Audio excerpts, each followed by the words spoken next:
एक तो लॉकडाउन ने पहले ही हाथ पांव बांध दिए थे, उस पर बेमौसम बारिश और ओलावृष्टि की मार ने ग्रामीण इलाकों में परेशानी बढ़ा दी है। किसान नेताओं का कहना है कि किसान कर्ज संकट में फंस सकते हैं और आंदोलन की स्थिति पैदा हो सकती है। वहीं आम के किसानों के लिए लॉकडाउन एक बड़ी चुनौती बनकर आई है। Maharashtra state mango growers association के चेयरमैन ने कहा, महाराष्ट्र में होने वाला अल्फांसो आम का करीब 55% हिस्सा मुंबई, पुणे और कोल्हापुर में बेचा जाता है, लेकिन ये सारे बाजार अभी बंद है।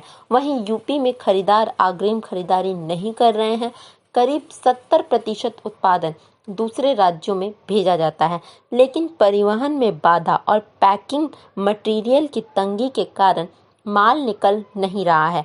मैंगो ग्रोअर एसोसिएशन के अध्यक्ष ने यूपी के आम किसानों ने बताया कि अगर हम आम नहीं बेच सकते तो छोटे किसानों की भूखमरी की नौबत आ सकती है। वहीं अंगूर के किसानों पर भी संकट है, क्योंकि एक्सपोर्टर थम गया है और शराब बनाने वाला इकाइयां खरीदारी नहीं कर रही है। नासिक जिले के किसानों ने कहा, हमारे गांव के किसान मजबूरी में 10 रुपए किलो के भाव पर अंगूर बेच रहे हैं। उत्पादन लगातार कम से कम 20 रुपए किलो की है। किसान नेताओं ने कहा कि कर्ज संकट मंडरा रहा है। ऑल इंडिया किसान संघर्ष कोऑर्डिनेशन कमेटी ने कहा, किसानों की कमाई के लिए रबी और खरीफ सीजन की फसलों के साल भर में 2 ही तय मौके होते हैं, लेकिन खर्च तो रोज होता है।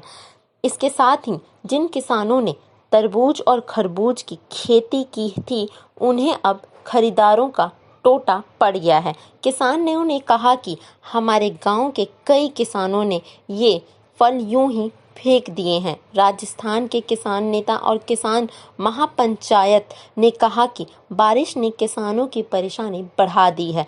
जाट ने कहा कि बेमौसम बारिश से फसलों को नुकसान पहुंचा है। नुकसान का आकलन भी नहीं किया जा रहा है।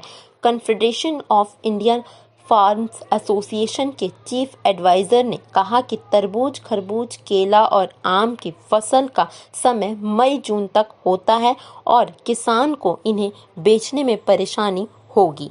Bureau report, market times TV.